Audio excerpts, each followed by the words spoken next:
We had Xaivian come out from the East Coast, and we worked out with Josh, my trainer, as well as my little brother Joseph and my teammate Kaiyan, and we had a great couple days of workouts and scrimmages. Xaivian was, very, very impressive.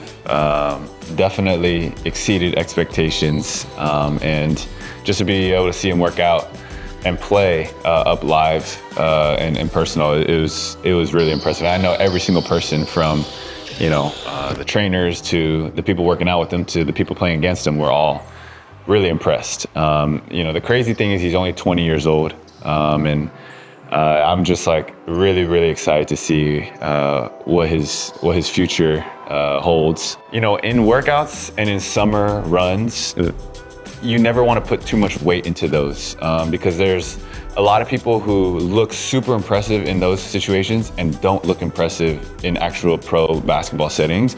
And then there's vice versa. People who look horrible in the summer, but actually just know how to play in a professional setting.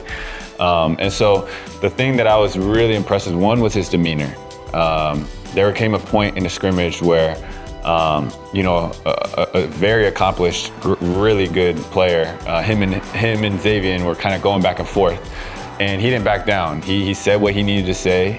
He stood his ground, and they were arguing back and forth. And that, in and of itself, I can't emphasize it enough. Like, that is a huge barrier to why Asian players often struggle in a non-Asian industry, is because they're not willing to do that.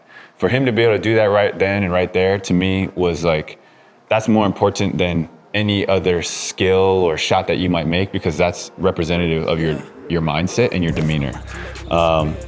Another really good example of that is, midway through the pickup run, one of the players on the other team was getting hot and basically unstoppable for a certain stretch.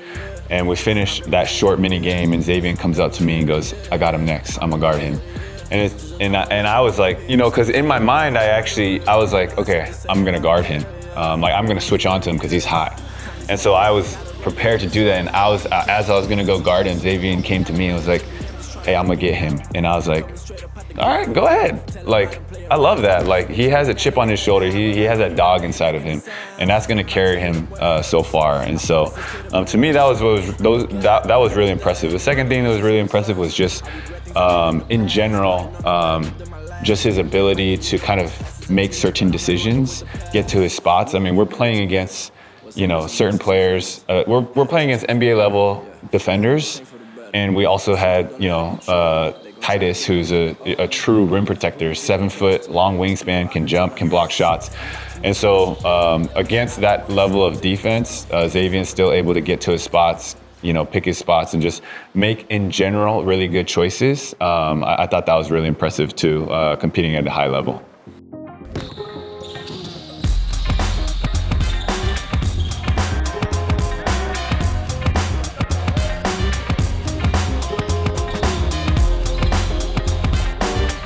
His athleticism and speed is so elite.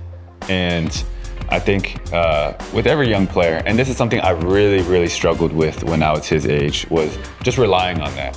And so that's something that me and Xaivian actually talked about, was you have the ability to go fast, you have the ability to jump high, but that doesn't mean that you rely on it all the time, and that doesn't mean that that's all that you use. And it's not all that he uses, but as he gets older and as he plays against better players, he's gonna learn how to pick and choose even better. Meaning, like, right now, he primarily loves to play at a certain speed. Can we add a little bit more deception, a little bit change of pace, a little bit of stop and go, a little bit north, south? Instead of just going north, you're going south, you're going east, west. Like, can we add in different planes of movement? And these are all things that are very, very typical for a young player.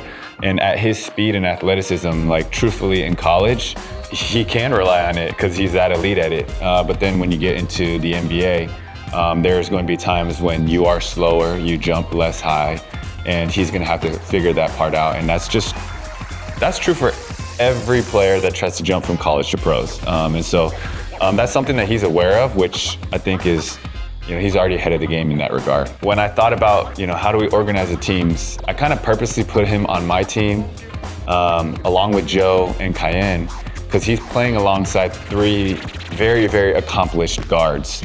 And putting him in that environment, I wanted to see like how aggressive would he be? Would he continually defer, or would he kind of try to rise and seize the opportunity, take control, I just wanted to see what his demeanor was. And so it would have been easy if I just put him on a team and everybody was giving him the ball and feeding him the ball, but I didn't want to do that. I want to kind of see like, all right, well, like, what would it look like? And I felt like he wasn't, waiting around and just chilling in the corner. He really went for it. He took control of it, and he was very much like, hey, I believe in what I can do.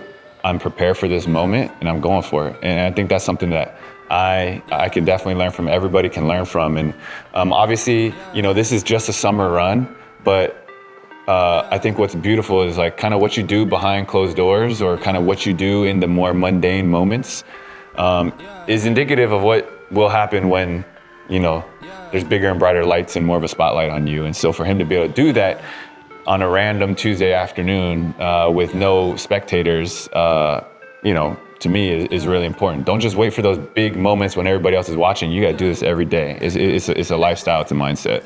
One thing that has made me so encouraged is just to see, all the different AAPI athletes that are succeeding. And again, representation matters. And it's gotten to the point where it's like, we can't even fit everybody into the Instagram post because there's too many AAPI athletes. And I'm like, that's such a great problem to have.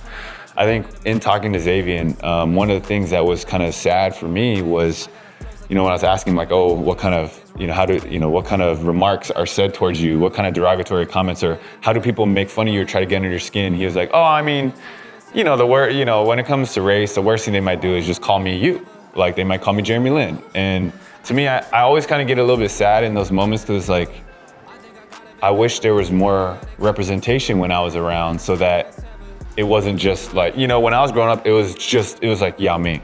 That's like all people could say. And then like now for him, it's like, oh, Jeremy Lin. But hopefully, in the next generation, it's not gonna just be that same one Asian name, because there's gonna be a lot of Asian players. Like you don't see, white players and black players. Like it's not like everybody's calling them just the same person, because there's so much representation. And so I'm just really excited for the next upcoming generations. I mean, really, like every generation, I feel like we see more and more unique players, better players, and I think we're headed in the right direction. All of those times getting severed, I told them all I get let up. They get not tired of me never. Give me a shot and I swear. But just whoever's taking it out, call it out.